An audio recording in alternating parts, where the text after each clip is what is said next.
Superb. Thank you. So welcome. We want to talk about strategic planning, and basically we want to kick off with why not to do it. I think a lot of times organizations have almost a knee-jerk reaction in terms of like, oh, we got to do a strategic plan, and that can be in response to all kinds of different what I call triggers, and we can talk about those, and I have some, but there's also a lot of reasons for doing strategic planning. We can talk about that as well.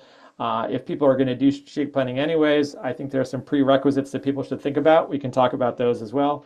Where I want to start is what we advertise this webinar as, is what are the alternatives to strategic planning?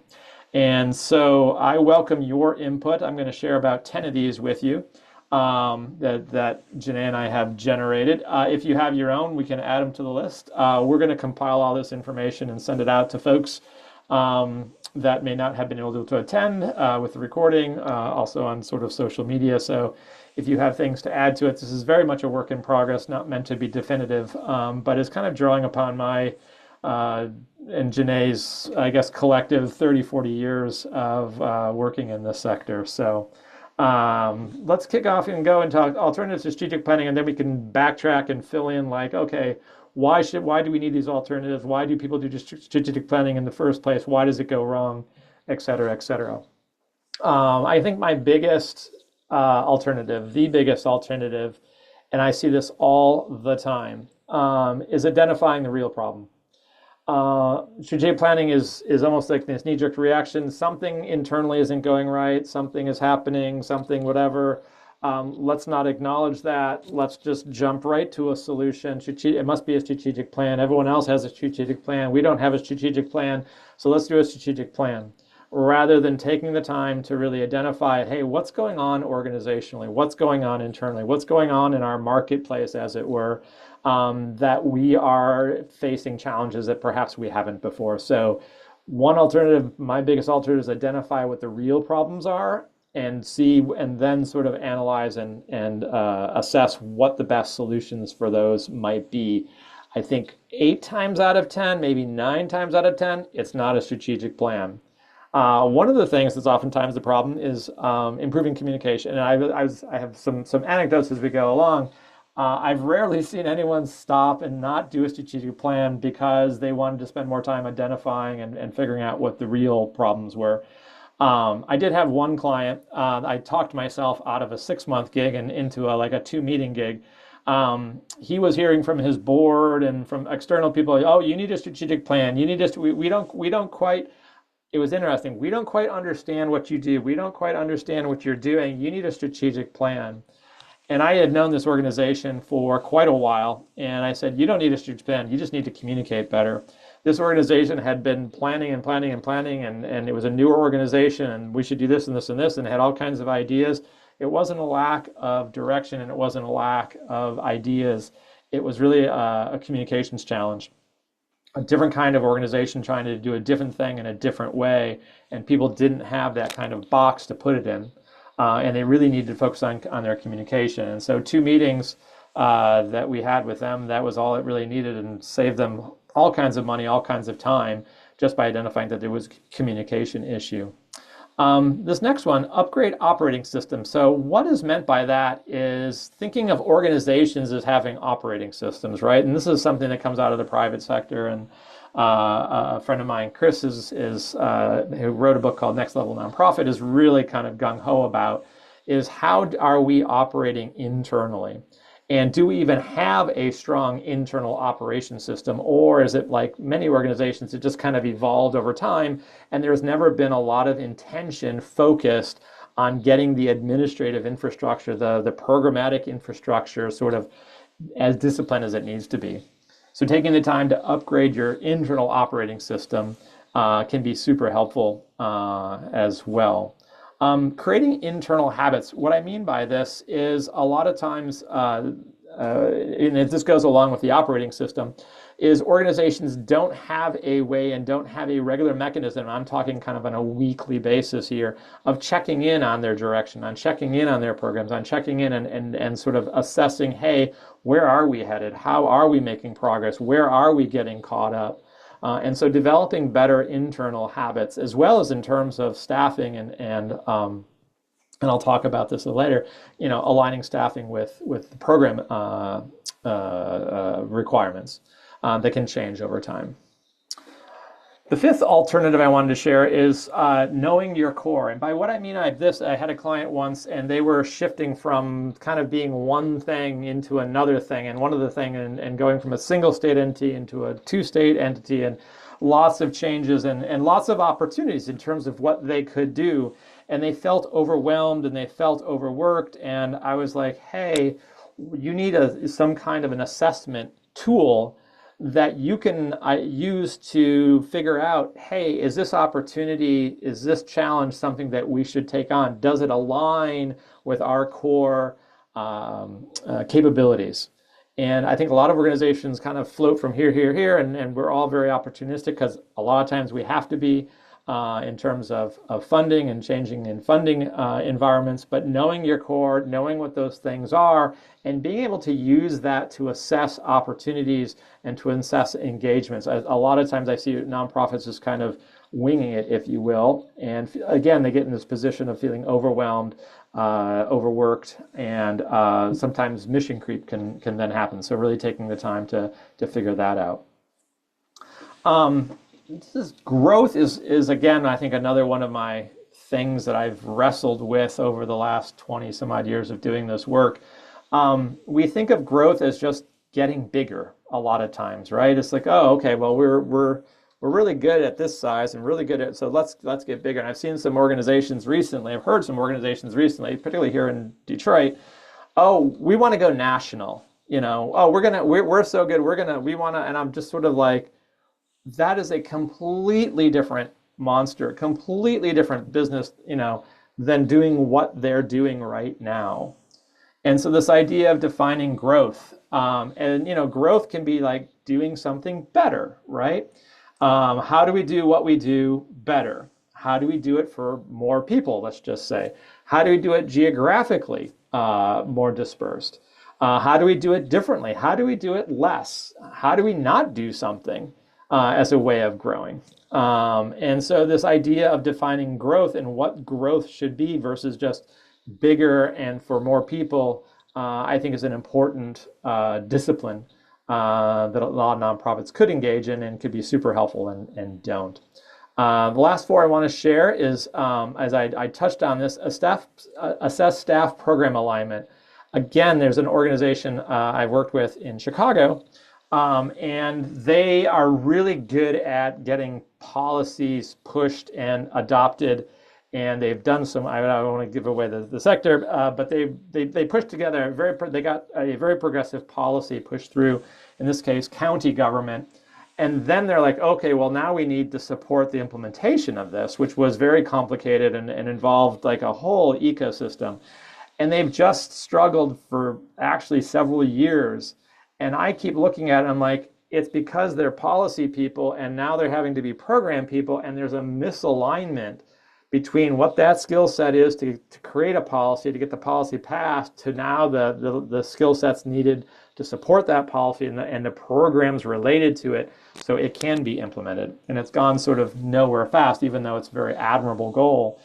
There's this disalignment between the staff capacity and the program requirements. The seventh one eighth one I want to share. Feedback loops.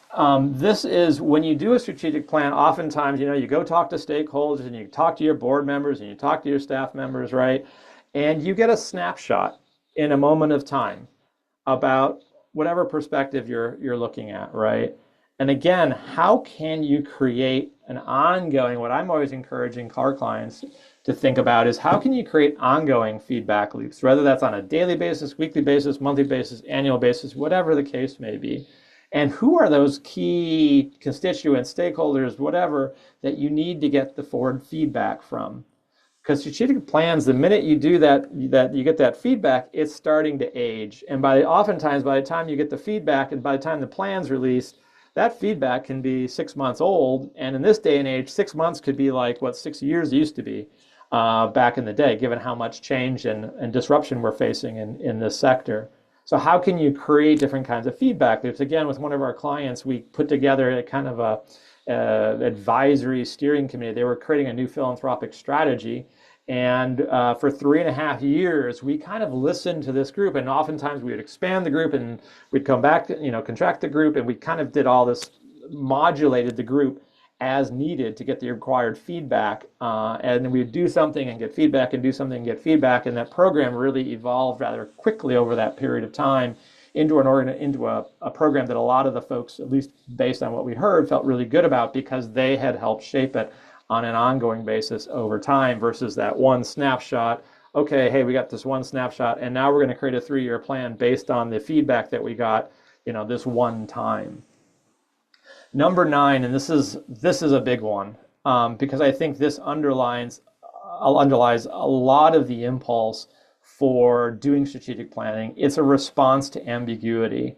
And we're perhaps, because there's been so much disruption under the current political climate in the nonprofit space, this one is so alive and well, and folks feel this unease, this unsettlement, this however you want to hit. Hey, we need to address this ambiguity. We need to get some certainty. We need to get some direction because we feel like we don't have it. And it's really a response to ambiguity. And how can you better navigate and embrace ambiguity? And there's some really good books out there, 2 in particular, that we'll put in the sort of the show notes, if you will. One is written by a friend of mine from a design perspective on ambiguity and how you can embrace it and leverage it. Another one's written by another colleague of mine. She calls it flux instead of ambiguity, and how can you function well in an environment with a lot of flux, a lot of change. Last, number 10, and then we'll hopefully hear from you folks. We can have a conversation, kind of see where things go, is this idea of redistributing power. And by what I mean by this is oftentimes these strategic plans, it's like you have your board and you have your executive director and you have your staff, right? And it all it does is reinforce a kind of hierarchy. Even though you may go to your board or your steering event, hey, what do you think we should do? Oh, sometimes you go to your staff. But a lot of times, how can that power be redistributed? I've seen a lot of wisdom and knowledge sort of overlooked in organizations because we have this, oftentimes, this, to me, a very unnecessary or overemphasized hierarchy. And how can you empower those people who are working on programs, sort of on the ground or with more grassroots? They have knowledge. How can you empower them to figure out how to define where to go next based on what they're seeing and what they're hearing? Rather than doing this big whole long process and external stakeholders, a lot of times you have the wisdom and knowledge within the organization. It's just a matter of listening and responding and empowering those folks in order to follow those kinds of leads. Let me pause there. And so the question is, so why, if there's all these other things to do, why do we keep falling back to strategic planning, and what can we do about it? But I'm also welcome if you have alternatives or any responses to any of those. That's all I really sort of am going to want to lecture. I really hope we can spend the rest of the 40 minutes or so here having more of a conversation. So feel free to unmute. I think we can manage that pretty well with a smaller group. And yeah, let's have a conversation. All right, Peter, I'm happy to jump in as your stalking horse here. So to me, right, and for those of you who don't know me, I spend a lot of time on boards, and I've chaired a few. Strategic planning has a value, right, especially if you've got a very diverse board. It's a way to bring that board together in a way that is hard to do in a standard board meeting, and to get folks focused. It's also a way to engage disengaged board members. So there's some value to the tool. And especially if your board is particularly dominated by people who do this in the private sector, it works well within their language time frame. That is not to rebut any of the criticisms you've just given of it, because I think those are all accurate.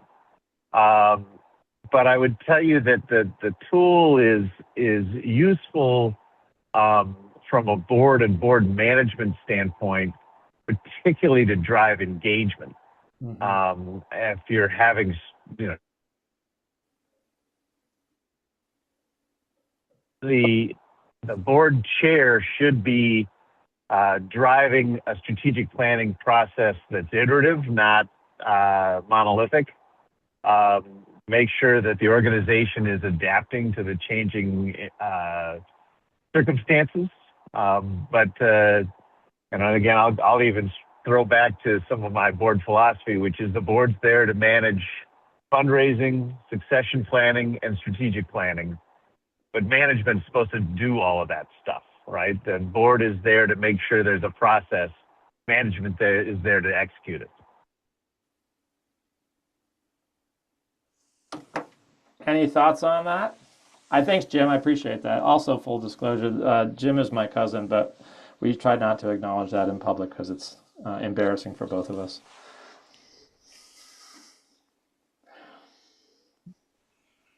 Any thoughts? Yeah, I wanted to build off that maybe a little bit. First, though, appreciating the premise of this conversation, which is like challenging assumptions around strategic planning, especially how we do it. Uh, but I think so. Where do I start here? So Jim brought up something that is an important aspect of strategic planning. For me, it doesn't need a strategic plan, and in fact, it's more appropriate to and necessary to have a strategic framework for this. But where um, where people are looking for direction and alignment, that direction and alignment, whether it's the board or the staff, is actually really important to like that concept of moving forward together and intentionally. Um, so the thing I do believe, I mean, I actually would probably just take out strategic from strategic planning and just call it planning because that is a thing that I believe organizations need to do. And if it's not strategic, then you obviously have some issues with how you do planning. But it's a kind of a funny. It's funny how the name strategic planning is like given it all of this whatever lore and reputation. But I do really the important thing for me is that folks on the board and on the staff know I forget what you called it, the maybe it's know your core. Yeah. Like, who are we? And I'll just share that my typical way of working with organizations at the beginning of a strategic planning process to establish this is a theory of change. So to create and I think a theory of change is a strategic framework for your program model and your Hmm. mission work. Hmm. So ensuring that there is clarity and alignment around your core, who you are, what you're trying to do out there in the world is super important. And then you spoke to another part around upgrading the operating system. I think another thing that's really important that people have, that there's a lot of misalignment around. It's like, how does our organization need to function internally to support the mission? Yeah. So like, what does good look like in terms of fund development? What does good look like in terms of communications infrastructure? What does good look like in terms of HR systems or something like that? I think if you have some ways of defining that as a team, as an organization, then you can have kind of the analog of a theory of change internally and say, here's what good looks like. And we can actually measure that in some ways. Again, there's clarity and alignment around what those things are. And then planning just becomes your process of saying, where where is our mission work not performing in the way that we need it to be, and what do we do about it? And where's our organization not performing in the way at the level, et cetera, that it needs to be, and what do we do about it this next year? Something like that. And this is going back to the question I popped into the chat. There are some things, growth, that actually I think deserve a longer time horizon than a year to be clear and explicit about and to plan towards so that you can align all the other things to move in that direction. And I do agree that we don't, as organizations, spend enough time talking about what we mean by growth and articulating and agree on what healthy growth looks like so that we can manage expectations across the board as well as across the organization about how the organization pursues growth. Yeah. So, anyways, Alex, thank you so much for that. I just want to emphasize that I agree. I think most with everything you said. I think we're on the same wavelength. I think the theory of change can be a really useful tool.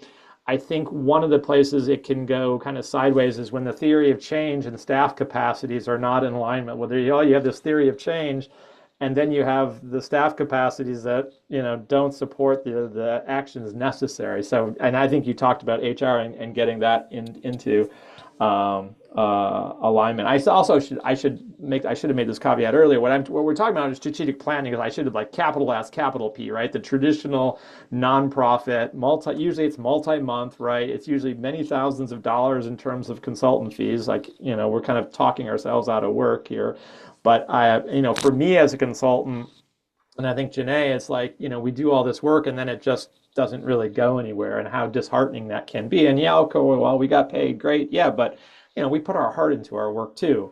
And it's hard to see that not go forward. But I think you're talking about the same thing, which is like, hey, this planning process shouldn't be this one monolithic every so many years thing. It should be done on an ongoing basis if, to your point, right, you have that infrastructure, that operating system. I'm just using that shorthand in place, whether HR, administrative, whatever. So you're kind of doing this on a more dynamic basis. And I think, Jim, that also gets to your point. Absolutely, especially on bigger boards, right?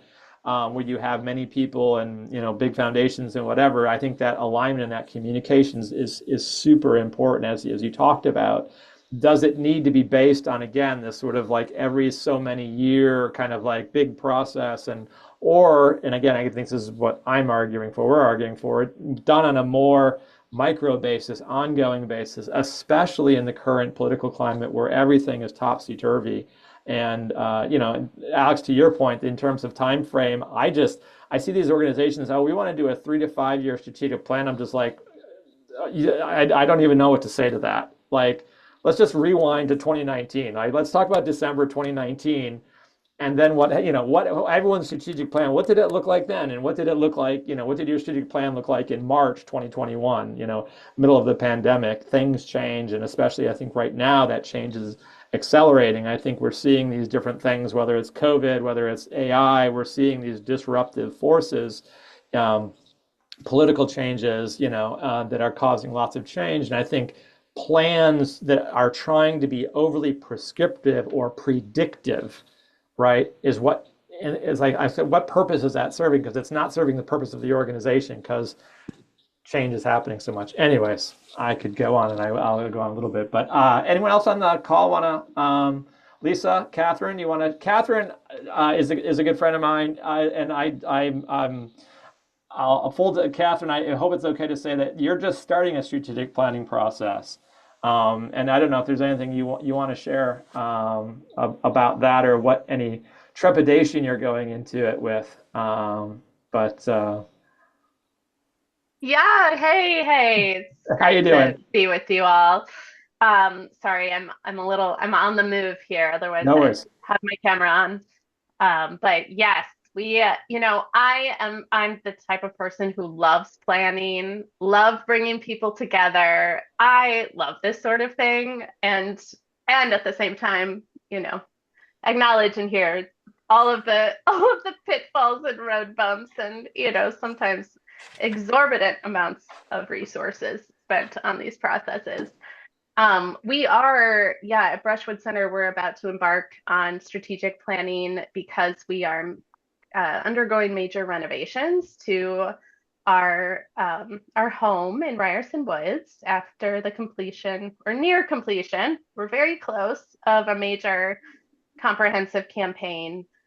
So for us, it's a big reset button. The organization has grown tremendously, and I'm just really looking forward to the opportunity to have our board, our staff, our key partners, and community members be involved in the visioning process, um, and building in what I think you're getting at, which is continued processes for alignment and updates, and just also moving at the speed of our community. We've had to do a lot of flexing and adapting over the last 5 years, and like the COVID time period, but even just in the last year, responding to the presence of ICE in our communities, and what does that look like? And how do we support as partners? How do we support as neighbors?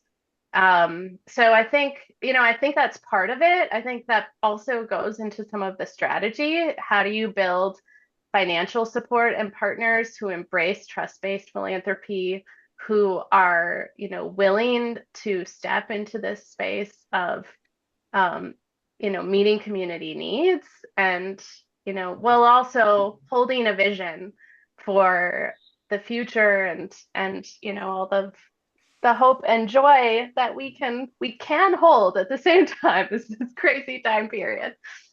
Yeah, so I'm kind of here to to soak up all of your collective wisdom, and as we embark on this work going forward. Thanks, Catherine. For those who don't know, the Brushwood Center is a nature center and nature preserve on the northwest side of Chicago that's done a lot of really interesting things, worked with veterans and nature and mental health and things like that, in large part to Catherine's leadership. So just a shout out to the Brushwood Center and Catherine's amazing work there. If folks are in Chicago, it's well worth checking out. It's a nice afternoon place to spend an afternoon. But I appreciate that, Catherine, and I think you're at a kind of an inflection point, a pivot point, whatever the case may be. I have a list, and I'll share them before we're done here, of sort of ideas about prerequisites for strategic planning, things to think about before you do it or as you're starting to do it. But you like doing it so much, you should do it on an ongoing basis as opposed to this sort of monolithic basis, or maybe it's appropriate time to do a strategic plan. How can you kind of check in on that as you go forward, so you don't need to do another one in 3 years or 5 years or whatever the case may be. Yeah, Ash, where did I thought there's another person? So, Peter, I'll just make a quick comment, which Yeah. is that, I think the 5-year strategic plan is sort of out of fashion, as the same as the 5-year plan that the USSR used to create, right? It's an anachronism, and especially I think, as you pointed out, the pace of change is such that if your strategic planning process isn't something close to annual, and then you're probably in trouble. Anything more than 3 years, I think, is ridiculous. Agreed. And I think there's some kind of questions that folks can ask, before they get into strategic planning. And Catherine, if this is useful to you, what's a problem your organization keeps returning to that a strategic plan hasn't been able to fix? I think can be a very provocative question, right? Diagnostic questions, like what evidence do you have that strategy is the problem, or what is the current strategy? Maybe the current strategy is actually sufficient, but execution is a challenge. And again, this comes back to that idea of diagnosing what those issues are, what are those tensions, whatever those roadblocks are that you're trying to address with the strategic planning process. But as Alex brought out, I think there's building that infrastructure so you can incorporate that planning function with your administrative function, with your programmatic function, with your outreach function, right? I think my argument, and Alex, sounds like we're aligned, is that, hey, that planning function should be ongoing along with your other functions and not done in these necessarily in these monolithic moments, unless perhaps you're at an inflection point, perhaps like Catherine is, where, hey, we're at this inflection point and it really is appropriate to do this kind of exercise. Ashley, anything you want to share, observations or questions? I think I'm good listening to others. Some of it resonated. I think sometimes with the smaller grassroots organizations that I'm working with, what they need is a business plan more than a strategic plan. Yes. Thank you for Yeah. saying that, Ashley. I 125% agree. Yeah, yeah. So I think like creating that distinction for them as a starting point, and not that a strategic plan can't be helpful later on or part of a process later on or whatever, but starting with like a business plan is I think some like what people need to do rather than the strategic planning. But yeah. 100%. Go ahead, And I, Alex. Look like about to say something. Go I'm ahead. going to probe on that a little bit because I've got my own ideas for how a business plan differs from a strategic plan. But what, Peter, maybe starting with you, why you reacted very affirmatively to that.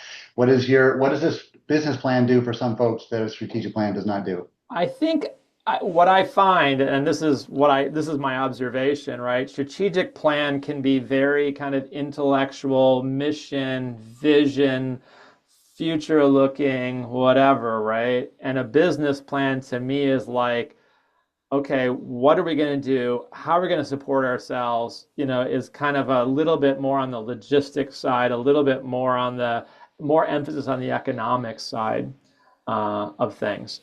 I think where they both fall short, and Catherine, I've already shared this with this idea with Catherine. So what I have never seen, and where I think we fall short in the nonprofit realm, is on the people part. Is that we come up with all these ideas. Oh, we're going to do this. We're going to take this many. We're going to work on projects that sequester this many tons of carbon, and we're going to plant this many trees, and we're going to teach this many people to read, and et cetera, et cetera. And then there's like this stat. So you have the program over here, and then you have okay, but what's your staff capacity? Like what kind of what kind of knowledge and skill sets does your staff have to actually do that work? And same thing with the business plan, right? If you're a venture capitalist, one of the things you look at, okay, here's your idea, right? Here's your market. Okay, the other thing the venture capitalists look at, who's going to execute this, and what are their qualifications to execute these ideas? That seems to be a tenet that is just not adopted by the nonprofit realm. The attitude I've seen is like, well, if you came up with the idea, you must know how to execute it. And I see this all the time in foundations. That's the extent of their like assessment of do you have the wherewithal to execute this idea? So I think where they both fall short is on the people side and really matching the people to the program. And I keep again my buddy Chris Lambert, who folks may know from Detroit, who wrote this book Next Level Nonprofit. That's one of the really key things about his book. Is getting the right person in the right place at the right time and with the right kind of support. I don't know, Alex, does that reverberate for you, or how do you see the difference between the two? I mean, so I think it goes back to that question of like, what do we mean by strategic plan, and is it the more conventional sense? I actually don't do mission and vision. I do theory of change instead of mission and vision. Mm-hmm. But I do also, when I do strategic planning, I really focus on the mechanics, if you will. It's not just the big ideas, but the mechanics. So that, whatever, I guess some of the ways you described a business plan are features I would build into, I build into strategic plans. And so, but I think to your point, I think that is what people need, and good plans both are very specific about what implementation looks like and will require, with an eye, like what you were saying, to do we have the capacity, whether it's hours in the day or staff with skills who know how to do this, to pull these ideas off. So that reality checking should be a part of any planning process for sure, or else you're not going to get very far. You're going to be misguided if you try to do stuff that you haven't thought through to that level. Yeah, my attitude, Alex, is I've come to the place where like the staff and doing kind of a staff analysis, assessment, whatever you want to call it, should be the place you start a strategic, unless you're anticipating getting rid of some staff and hiring new staff, right? But that's what you got. I mean, that's the capacity, and we think that I think why I like the idea about the business plan is because I think a lot of people get into the nonprofit space and they're very passion driven and mission driven and vision, and that's all great, right? We know that passion is part of it. That's one of the great things about working in this sector. But at the end of the day, you're running a business, and if you don't have that discipline about, okay, where's the money coming in, where's it going out, and at what rate, and for what purposes, it's still a business. And you still have to have, I was having this conversation actually with my uncle, with Jim's father yesterday. You still got to have money in the bank and you still got to generate a profit. Calling ourselves nonprofits, I think is a complete misnomer. But yeah, I think, you still got to have you got to have that discipline. And people need to temper that passion, which is great, with kind of the hard-headedness, if you will, of really looking at what's your business model, especially in this day and age. Here's some, again, I'm just going to share some of this. We don't have to discuss it. I was just thinking through, like, why do people, what are some triggers that get people thinking about uh, doing business plans, right? The sense of ambiguity, that to me is the biggest one, and it could have multiple causes and whatever.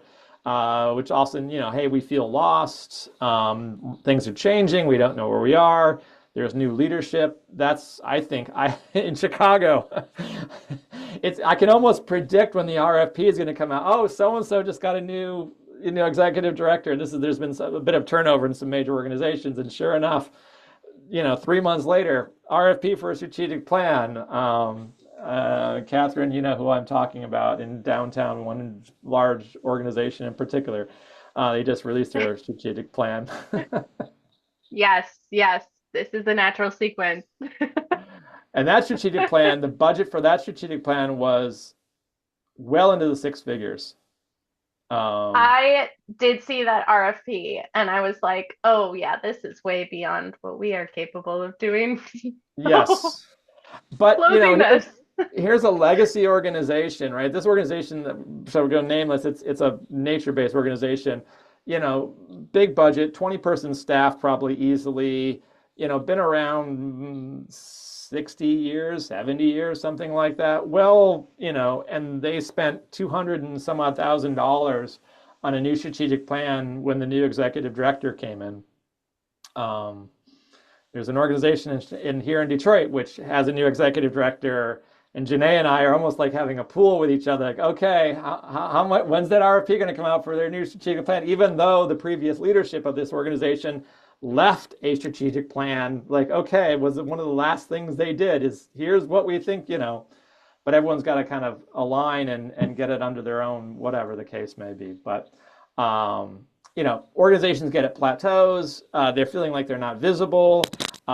It's just a habit. Well, we've always done a strategic plan. There's one of my good friend of mine runs an organization in Chicago, another environmental organization, and every 3 to 4 years, sure enough, there's a new strategic plan with all of these, like, they love to put numbers, and like, oh, we're gonna do this and this number, this number, this number, and okay, great. And then what I love about those numbers is they're completely out of context, right? It's like there's no context about, okay, we're going to reduce this many tons of carbon out of, like, okay, out of how many?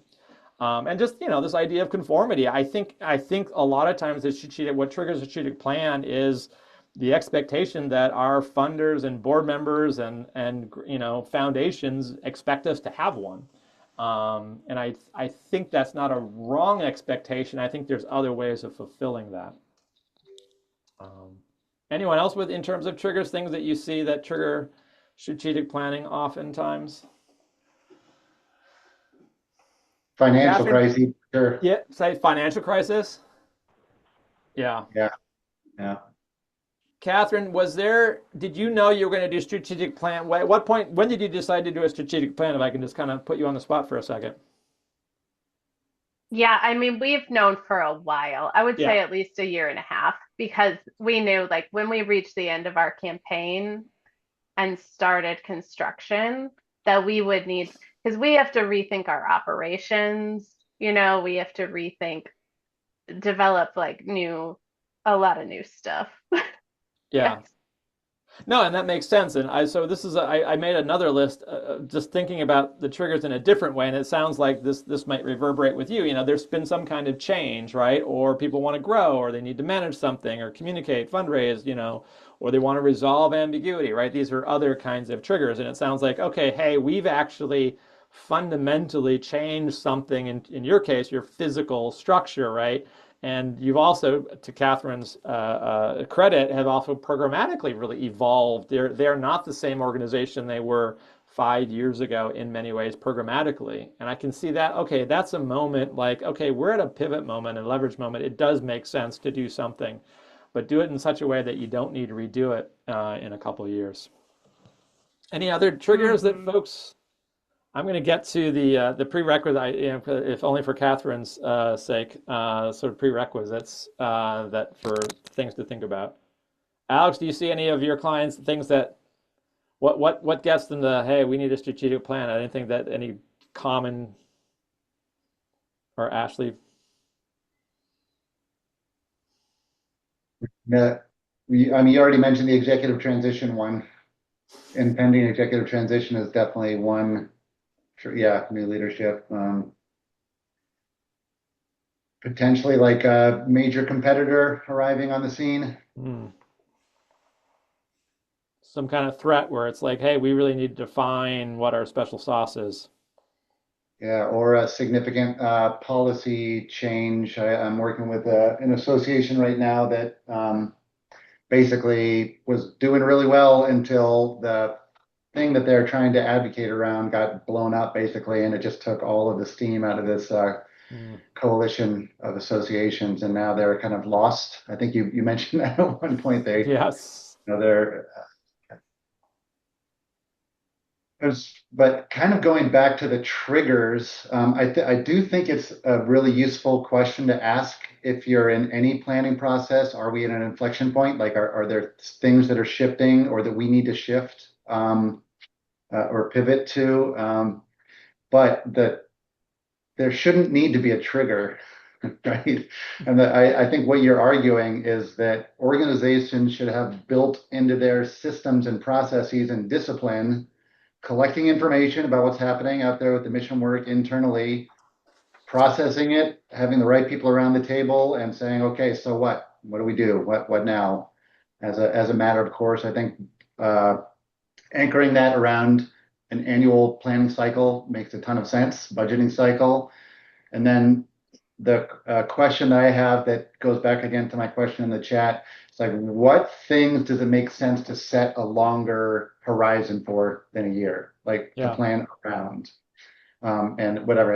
I have some ideas about that. I'm not, I don't feel super confident about all of them. I think it, is the premise of this whole thing. Like, I think we're at a time where things are changing and in flux, and maybe our time horizons are in a state of flux right now.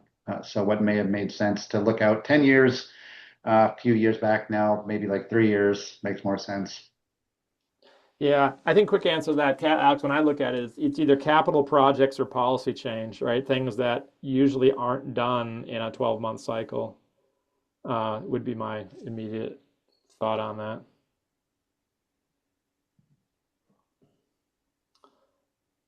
The other thing that I find very fascinating is the growth question and how much it makes sense to set out growth goals basically over time Yeah, to try to organize resources, align resources behind that, set yourself on a particular path.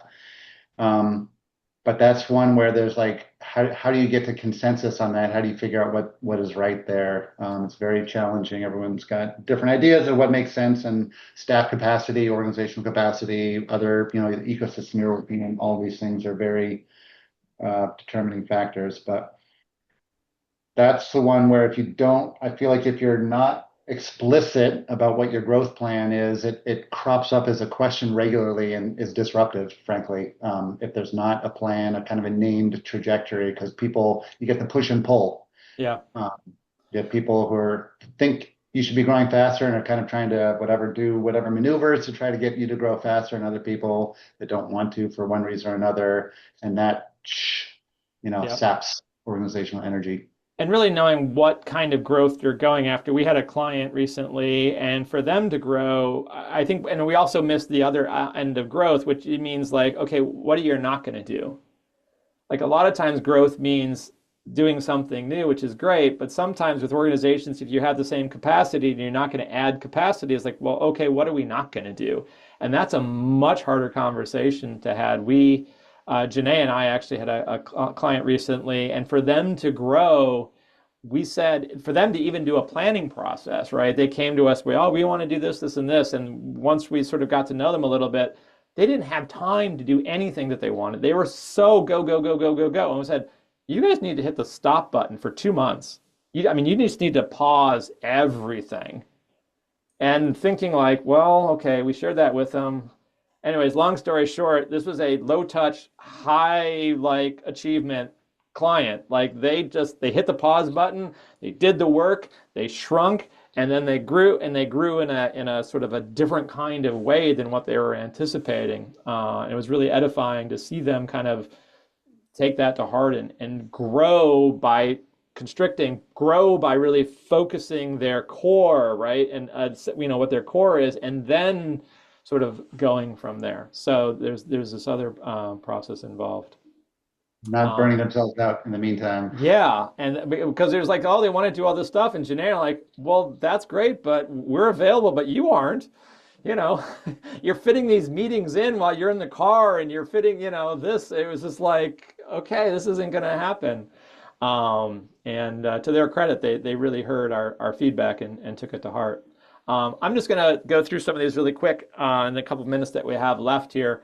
Fail factors, like why do these, and again, for those who do this as consultants, I'm curious if any of these reverberate, or are there any that I'm missing, in terms of why things fail. And Catherine, we'll send this out to you if you want to refer back to it. We'll send this out with a summary, so you don't have to take notes here, and if this is useful to you. By lack of infrastructure, I mean the lack of infrastructure to implement, right? Having the staff capacity, lack of buy-in, inertia, just organizations that have been doing the same thing for so long, there's this kind of built-in inertia, and it's more than just an inertia. To me, it's people identifying with their roles, and you want to change their roles. It's not just a matter of like, okay, you're going to do this. It's really changing their identity. I think we underestimate change management. I think a lot of times strategic plans are really replacements for change management strategies, which require oftentimes a different kind of skill set and a different set of sort of actions, if you will.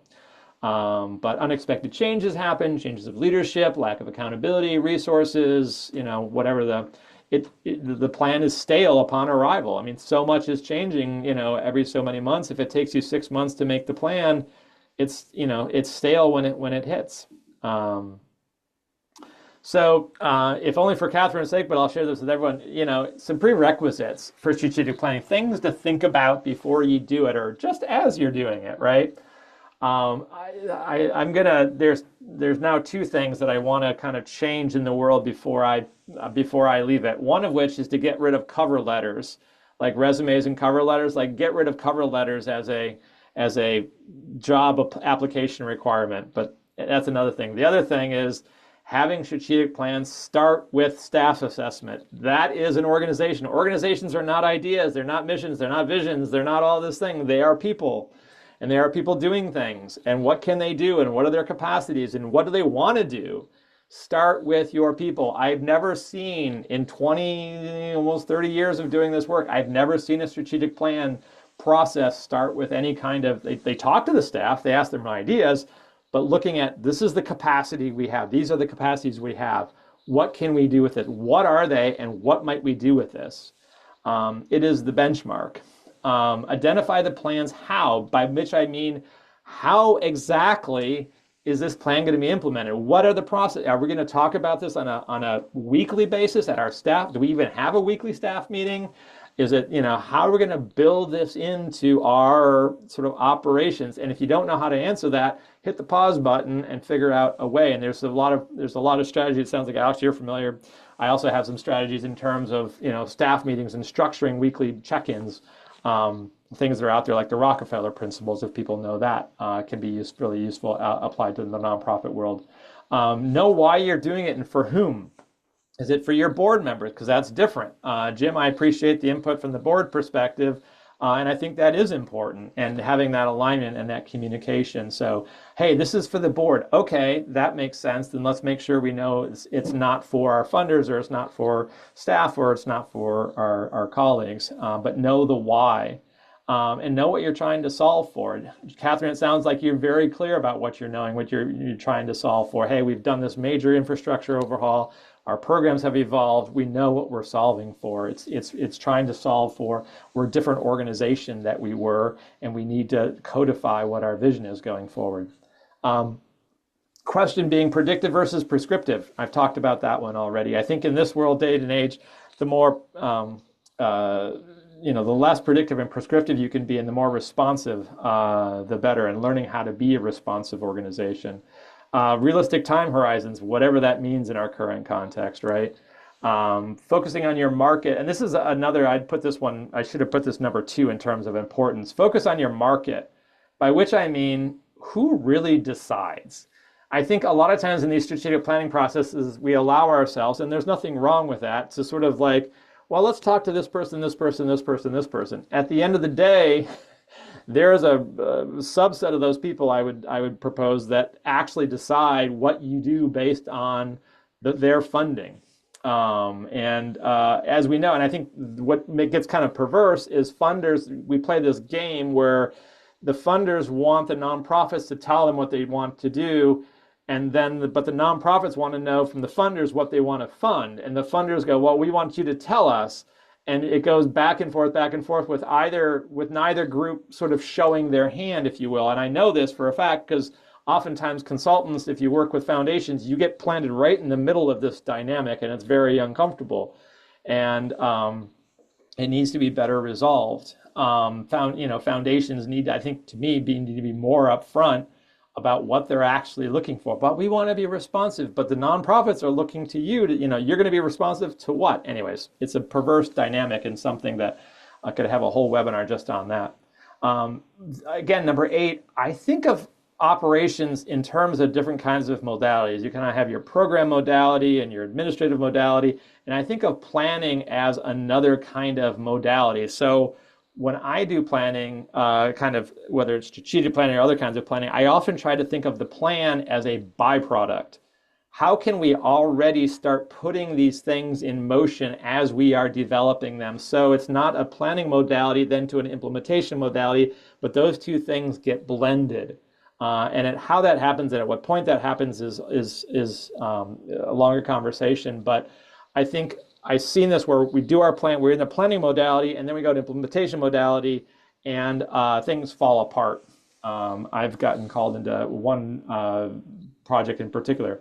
And last but not least, acknowledge and navigate power dynamics. By which I mean, hey, empower your staff. Ask those folks that aren't on the front lines or are on the front lines but who aren't at the top of the organization how to do something better, or what we should be doing. Distribute out, the agency to move the organization in kind of new directions. I'm going to skip this. This is just some things I've already sort of touched upon, but some kind of tenets that have come to mind. And we are kind of at time. Janae, anything I forgot I should touch on? Yeah, I was gonna say you should definitely just reiterate about tomorrow. Come through or tell your friends to come through and see us, hang out with us. And then we hope to see you again next month for another webinar. Do you want to tell them briefly what the RFP webinar is gonna be about? Yeah, so RFPs, and they're the 95% of them are bad, and I can't take it anymore. So I'm going to try to do something proactive and tactful about it. Again, whether those are consulting RFPs or grantee RFPs. So that's what it's going to be about, trying to inflect RFPs in a different direction, and what those elements are that are key to, like, quote unquote good RFPs. It's hard to do. There's no rules, but I'm going to try to provide some guidelines and some questions that folks can ask if and when they're writing RFPs. Any final comments, questions? It was a quick, and we'll send this out with a sort of a summary, and so you can have it for future reference. And if you have any feedback or want to continue the conversation, feel free to be in touch with us. Perfect. Thanks, Peter. Absolutely, Jim. I look forward to a Have a great afternoon, everybody. Absolutely. Safe driving. Good. Thanks, guys. Yes, thank you. Thank you. Appreciate all of this. Sure. Thank you. Bye. Happy to consult as you go along, Catherine. Whoops, she left. Alex, nice to meet you. Thank you for your input. Sure thing. Can't make tomorrow in Detroit, but I'm gonna try to make July in Detroit because I'm just whatever hour 15 away. So, all Awesome. That'd be great. We'd like Awesome. to see you. right. Ciao. All right, take care. See you. All See you, right. Janae. See you.